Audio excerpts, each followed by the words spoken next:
yung bulaklak natin wala tayong makita pong lilipad-lipad na mga paru-paro, lalo na sa ganitong hapon. Sabihin mukhang medyo okay po yung ating ginamit.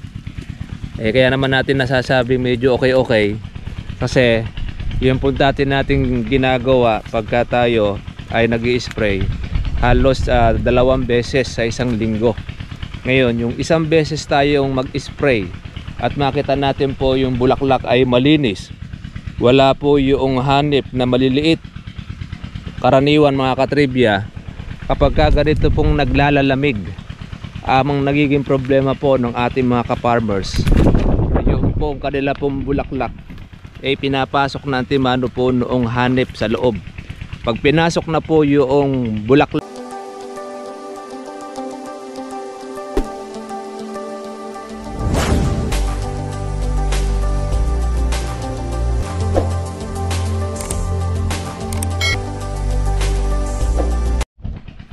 kumusta na po kayo mga katribya, at welcome po kayo sa aking YouTube channel. Maraming salamat po sa ating po mga bagong subscriber.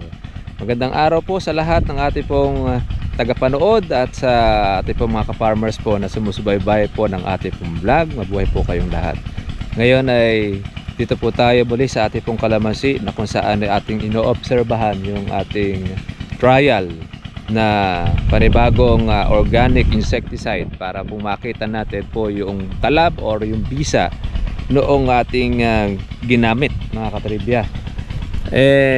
Ito po naman yung resulta noong ating bulaklak. Yan.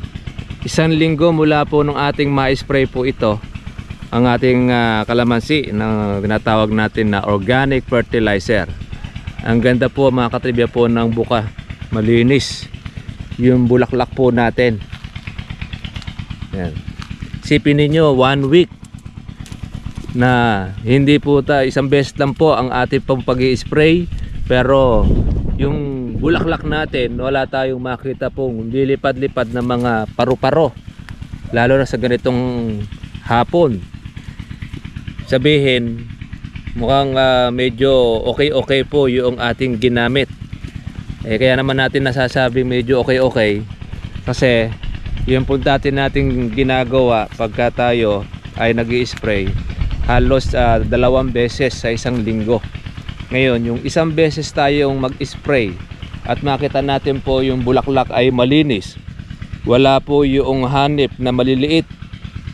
Karaniwan mga katribya, kapag ganito pong naglalalamig, amang nagiging problema po ng ating mga ka-farmers, yung po kanila pong bulaklak ay pinapasok na antimano po noong hanip sa loob.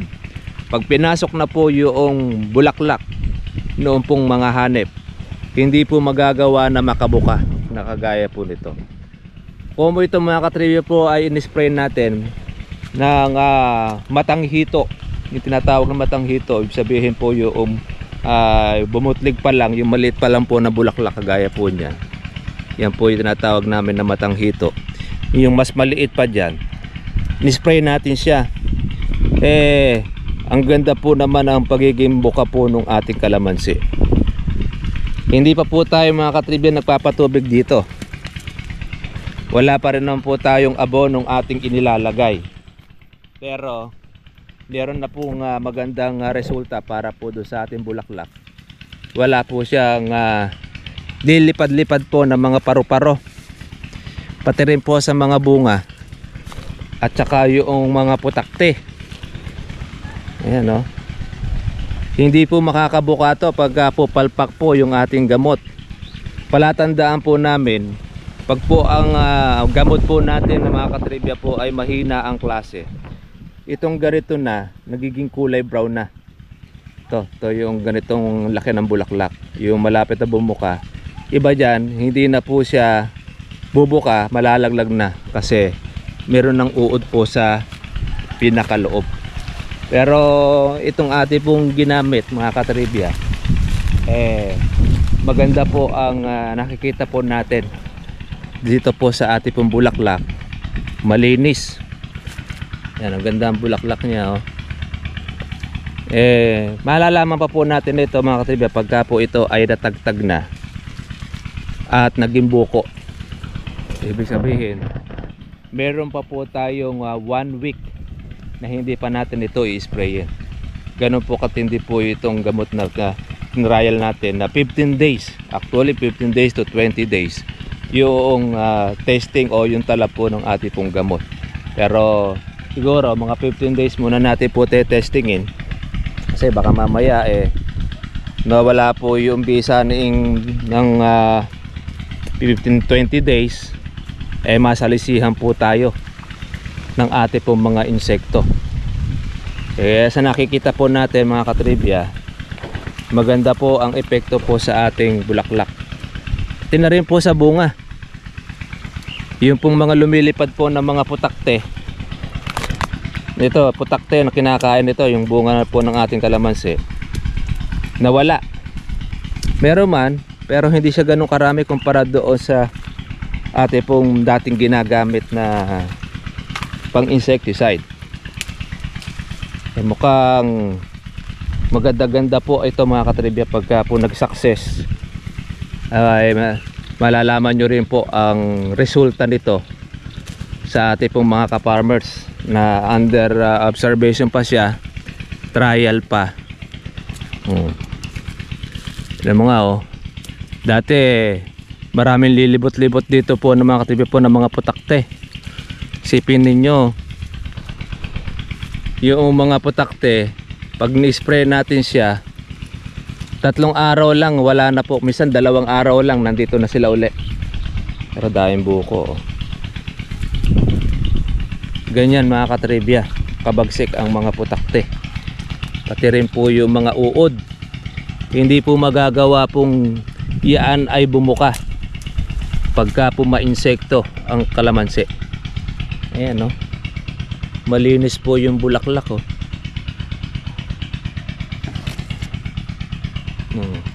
wala po yung hanep po ng mga maliliit.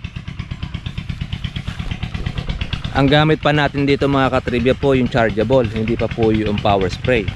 Di lalo na siguro pagka power spray po yung ating gamit, lalo talagang mas malinis ito. Kaya lang, makikita naman po natin yung bulaklak, nakakaabis yan dahil ang ganda ng pagkabuka niya organic kasi yung ating pong gamit. Yan makikita natin mga katribya pagka po yung bulaklak natin ay sira, hindi po makakaganya sa petal. Medyo yung kuko natin ay medyo marumit dahil namitas po tayo ng sili mga nakakaraan. Yan, hindi pa natin nagugupitan. Yan po mga katribya, meron tayong nakikita na po na magandang balita, yung epekto sa ating pong kalamansi, yung labas po ng ating bulaklak maayos, yung ating mga bukong mga maliliit, yan mga buo.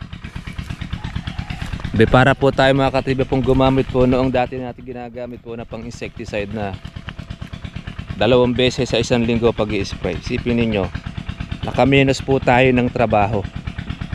Dapat nag-i-spray na po ako ulit niyan tuwing 3 araw pag i-spray po natin. Pero dahil doon sa ginamit natin ito mga katribya, 2 linggo kang hindi mag-i-spray o yung ulitan. Sabihin, twice a month tayo pong hindi pag-i-spray po ng ating kalamansi. Gaano karami po yung time po na yun na ating pong naminos. Kaya kung nagpapaupa ka ng trabahador, ay napakaganda pagka ito mga katribya po ay magkiklik. Sa nakikita pa lang po kasi natin mga katribya ay medyo okay na, kaya lang hindi pa po siya final. Wala pang final dahil hindi pa siya po nagbubuko. Kung pa lang to, bulaklak pa lang siya mga katribya. Bumubuka, mga ilang araw ay bubuka na po ito lahat. Laki na po ang ating namenos sa trabaho. Maganda po yung nakikita nating result Malinis ang ating pong bulaklak. Pati na rin po yung ating mga buko, malinis. Wala po yung tusok-tusok na mga putakti. Yan po yung nang lumilikha po ng uod, nangingitlog sa ating pong bulaklak. Kaya habang lumalaki po yung ating bulaklak, pagka natagtag, mga katribya, naiiba na po ang size, nagiging kopildong na, naging oblong. Saan po ay mga katribya po yung mga bukol-bukol na, sira na, ibig sabihin.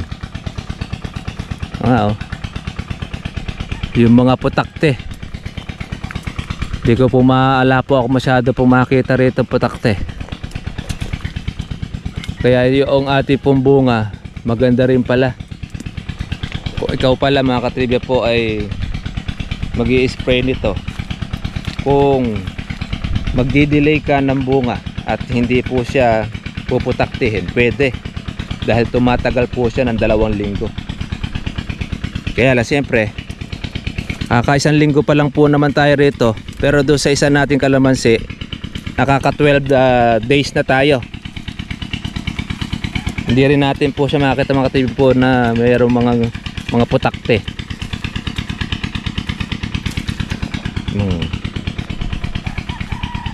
Isipin ninyo po itong ating pongkan kung hindi pa natin siya pitasin hindi po nalalaglag.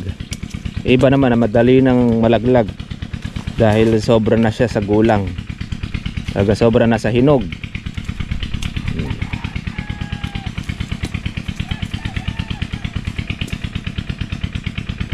Ayan yung ganda ng bulaklak natin sa iba brown na po yan, iba naman laglag na dito sa ilalim. Itong December, itong January mga katribya, isa po ito sa part na kung saan ay mahirap po mag-alaga po ng kalamansi dahil naglalalamig. Ang naglalalamig, ang number 1 po na kalaban po natin dyan, yung pong mga hanip, yung maliliit na mga insektong sumisira po ng ating pong bulaklak. Kaya iba, pag hindi na nakabuka po yung kanilang bulaklak, wala na, sira na po yon.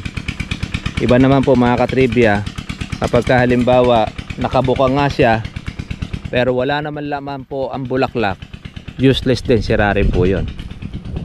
Dahil iba nakain na po ng uod, pumapasok na po rito sa loob. Kaya maswerte na, advantage na po natin itong mga nakabuka. Yun po talaga, may sira po niyan mga katribya. Ito, ganyan po itsura. Yan yan. So, tingnan nyo sa tagliran, malamang ito hindi po natin ito natamaan ng ating spray, pero yung lahat po ng ating mga tinamaan ay good na good siya. Isipin ninyo ating pong hinog, tataas na rin mga katribya po ang hinog dahil libo na po ang presyo ng kalamansi natin. Merong kuha 1.1, merong kuha naman po ay 1.2 sa Kabaratuan, Sangitan. Meron naman ang kuha ay 1,000. Depende, iba-iba po sa mga klase po ng mga ahente at ng buyer. Pagka nasakop ka ng ahente, iisa ang presyo nila na mababa dahil mas gusto nila pong malaki ang kita nila kaysa sa may-ari. Ngayon pag halimbawa direkta ka sa may buyer, medyo mataas-taas po ang presyo ng iyong kalamansi. Yan. At nakakatuwa naman mga katribya dahil tuloy-tuloy pa rin po ang ating pagtuklas kung alin po ang mainam nating magagamit. Gaya niyan ay meron na tayong nasubukan na organic insecticide at nakita natin yan, nakabuka po ang bulaklak, maganda ang kanyang unang sultada, 1 linggo pa lang, pero maganda na po ang epekto, hindi po siya sirain. Yung tatay ko nga nung nag-spray po siya noong para sa talong, 1 linggo na rin, nakaharvest na siya po noong talong, makinis, yung hindi po inabutan po ng tama. Pero syempre yung mula nung in-spray na mayroong tama, nandun pa rin po yung tama niya. noong insekto, nandun pa rin yung kagat niya. Kaya lang yung bagong kagat nung harabas, wala. Hindi na po nakaakyat po yung harabas na nakita po natin sa video. Tuluyan na po siyang natepok. Iba dyan, kakainin na po yon ng mga ibon, yung harabas pagka nalaglag na siya. Ayun, ganda po mga katribya po ng bulaklak, oh.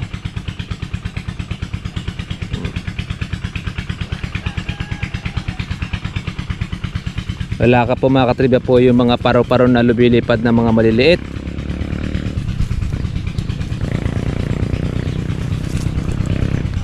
Na kung saan ay nangingitlog doon sa ating kalamansi. Ayan, oh. Ganda ng buka niya, oh. Ito po, bonus na po ito dahil bunga na po ito ng ulan, itong bulaklak natin. Ayan, oh. Kaya marami ito pagka magtutuloy mga katribya. Bukod pa ito sa ating pong pagkapatubig, yung kabila po nagtutubig kaya medyo maingay po yung makina. Siling naman po yung kanya tinutubigan, siling panigang.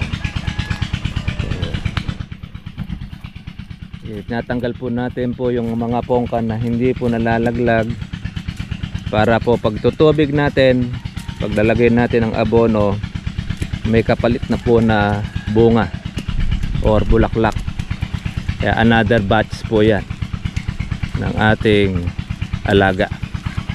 Malaki po ang ating mga memenos sa gamot.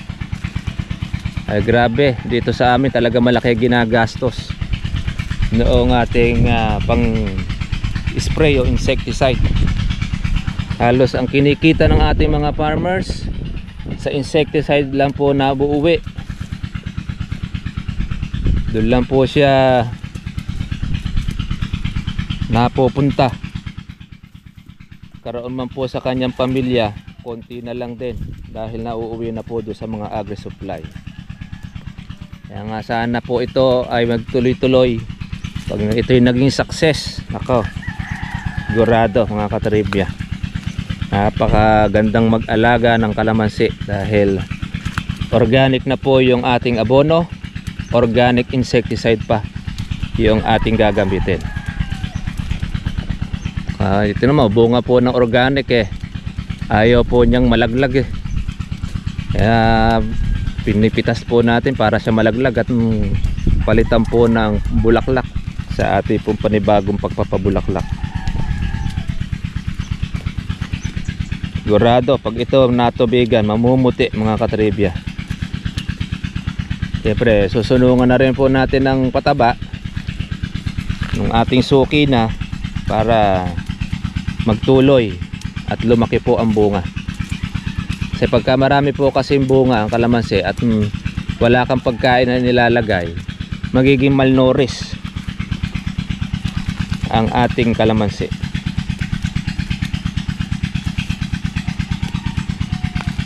Yan po yung ating paglilinis.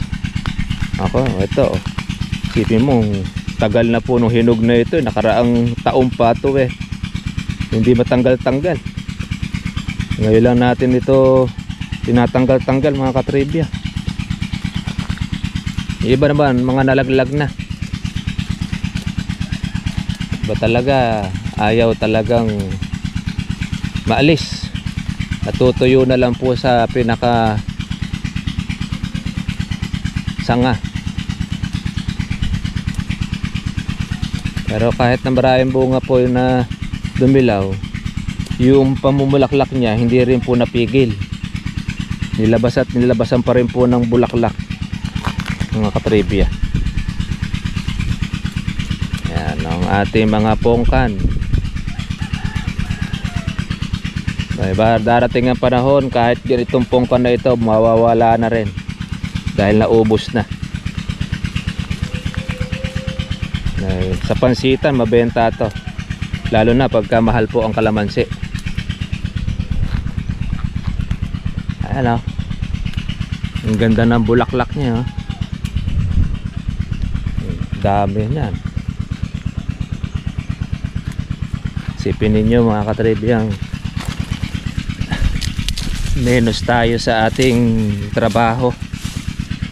Hindi ka mag-spray, menos ka ng 3 beses na pag-i-spray. Okay, laking menos po yun sa budget po natin, pati na rin po sa ating panahon na ginugol. Ayan, ang ganda naman po ng bilog ng buko natin, ng ating kalamansi, yung ating pang March.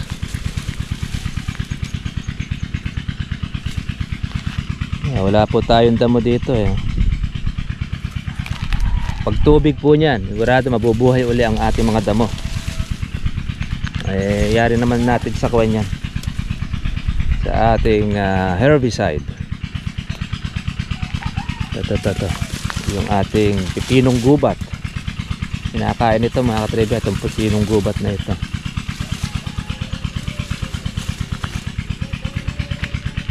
Tagal po noong ating, ayan o, natuyo na po sa puno yung sa ngayong kalamansi at hindi ng kapit.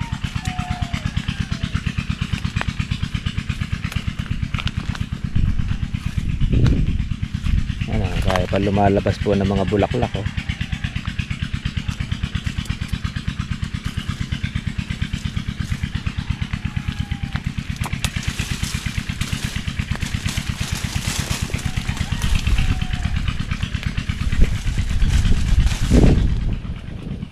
Lalaglag naman pagka tinatanggal natin yung damo. Kapit niya. Linis-linis tayo mga katribya ng ating bunga para palitaan ng panibago.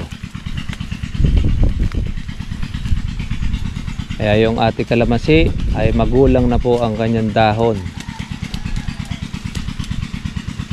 Lalo ito magiging hitik sa bulaklak.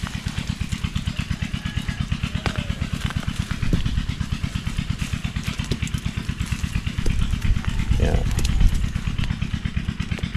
Nasa mga kilikili na yung ibang mga bulaklak. Yung matang hito.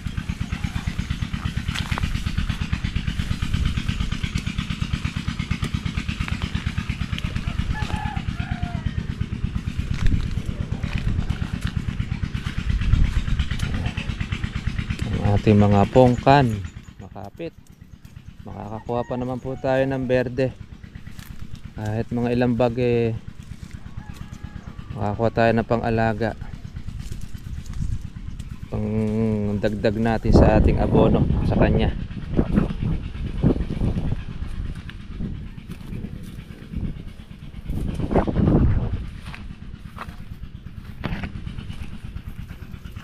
Ganda ng bulaklak niya.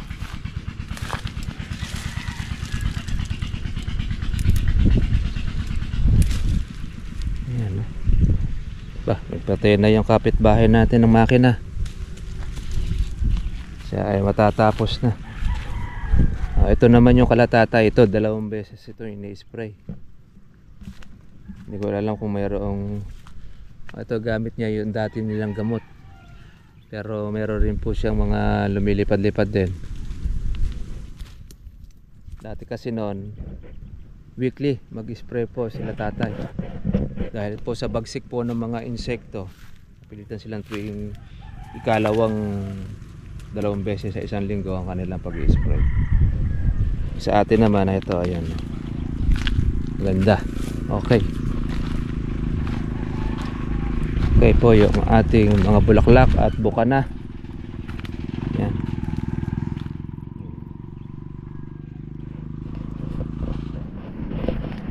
Ayan po mga katribya, update lang po natin sa inyo yung pong ating tinetesting po natin na organic insecticide. Maganda, good news ang resulta. Kaya lang pagka ito po ay naging buko na siya, doon pa na po natin malalaman talaga kung po pwede or hindi. Dahil pagka buo ang bunga, ibig sabihin click. Pagka nasira naman po ang bunga, makikita nyo rin naman ito mga katribya doon po sa ating ginagamit na organic insecticide. Paano mga katribya? At minsan pa, kita-kita na po tayo po bukas para susunod po natin vlog. God bless po sa inyong lahat. Tuloy-tuloy lang po sa ating pong pag-aaral. Tayo rin po mga katribya po ang makikinabang. God bless po sa inyong lahat. Kita-kita na po tayo po bukas. Bye bye.